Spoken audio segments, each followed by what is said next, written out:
Assalamualaikum warahmatullahi wabarakatuh. Perkenalkan, saya Marwan Firmansyah. NIM saya 2010 1050 4754. Saya dari kelas 06 SMJP 019.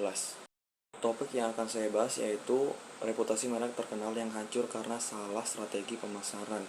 Setiap perusahaan pasti akan mempersiapkan strategi pemasaran yang matang agar target bisa dicapai oleh perusahaan. Nah, walaupun perusahaan bergerak dalam produk sejenis, tentu saja dalam pemasaran akan jauh berbeda. Akibatnya, reputasi perusahaan akan mendapatkan dampaknya masing-masing, dan inilah beberapa brand terkenal yang salah strategi dalam pemasaran. Yang pertama itu Sprite. Dalam kampanye mereknya di Irlandia, Sprite pernah diprotes habis-habisan. Alasannya ada kalimat iklan merek yang dianggap merendahkan wanita. Kalimatnya itu seperti "You're not popular, you're easy", yang artinya kamu tidak populer, kamu gampangan. Yang diberi hashtag brutally refreshing yang dikampanyekan produsen minuman bersoda ini memicu kemarahan para wanita Irlandia. Akibatnya, media-media online bahkan menjuluki Sprite sebagai brutally seksis. Namun pihak dari Sprite sudah meminta maaf. Kemudian yang kedua itu Dove. Dove sebenarnya ingin mengkampanyekan kalau semua perempuan bisa cantik bagaimanapun fisiknya. Tetapi kalimat yang digunakan justru sebaliknya. Mereka menggunakan kalimat fat or fab and weathered of wonderful, seperti mendiskreditkan orang gemuk dan orang berkulit hitam. Karena yang langsing dan berkulit putih tetap jadi yang paling cantik. Selain itu, dalam sebuah laman iklan Dove di majalah, 3 orang wanita dengan kecerahan kulit yang berbeda sambil memegang before and after kartu pengukur warna kulit. Bagi dunia barat yang kini sedang memperjuangkan persamaan hak kulit hitam, iklan ini terasa menyinggung. Dan yang ketiga itu dari Reebok. Olahraga memang berat, tetapi juga dengan setia pada pacarmu.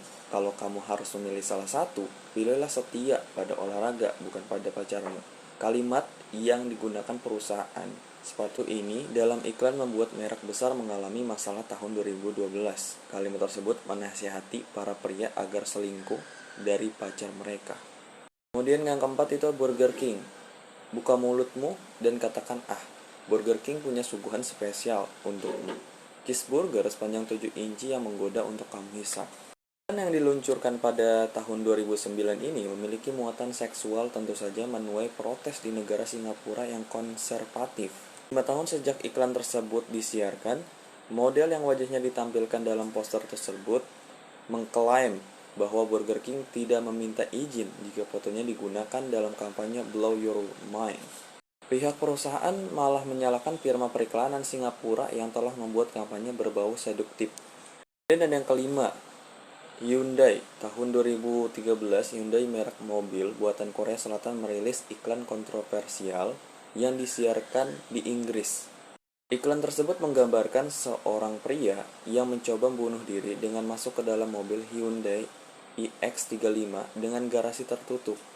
Niatnya meracuni diri sendiri dengan gas monoksida, namun karena mobil tersebut bebas emisi berbahaya, usaha bunuh diri tersebut gagal. Karena protes bermunculan, Hyundai meminta maaf dan langsung menarik iklannya. Salah satu yang menentang iklan tersebut adalah Holly Brockwell, seorang wanita yang bekerja sebagai eksekutif di bidang periklanan. Hal ini disebabkan karena Holly kehilangan ayahnya yang bunuh diri dengan cara serupa dengan iklan yang dibuat oleh Hyundai. Yang keenam itu ada Nivea. Perusahaan ini berkampanye dengan hashtag Black Lives Matter. Nivea menggemparkan karena nilai secara tersirat menyuruh orang berkulit hitam agar lebih beradab. Perawatan kulit dari Jerman ini menggambarkan seorang pria hitam berambut afro yang mengesankan seperti itulah manusia yang belum beradab. Sebelum akhirnya sang model mengaplikasikan produk Nivea dengan pelembab ajaib yang membuatnya tentu saja tampak lebih baik. Iklan tersebut disertai kalimat provokatif seperti "Look like you give a damn, reveal it yourself". Tentu saja pihak Nivea sudah meminta maaf. Ketujuh, kemudian ada Ford. Iklan mobil yang satu ini menampilkan 3 wanita seksi berada di dalam mobil Vigo yang kecil. Iklan tersebut menggambarkan ruang bagasi yang luas dari mobil kecil yang dijualnya. Iklan ini sangat menuai kecaman, apalagi setelah disiarkan di India, di mana tingkat penculikan dan perkosaan terhadap wanita amat sangat tinggi. Pihak dari Ford mengklaim iklannya tidak dimaksudkan untuk mendukung budaya perkosaan. Selain itu, iklan yang ditayangkan di India tersebut dipublikasikan tanpa persetujuan perusahaan pusat. Itulah beberapa merek terkenal yang sempat mengalami reputasi hancur karena strategi pemasaran yang salah. Untuk itu, dalam pemasaran kita perlu membenahi strategi pemasaran yang lebih matang agar konsumen tidak tersinggung dan puas dengan produk yang dipasarkan. Hingga dalam periklanan pun kita mampu memberikan kepuasan juga.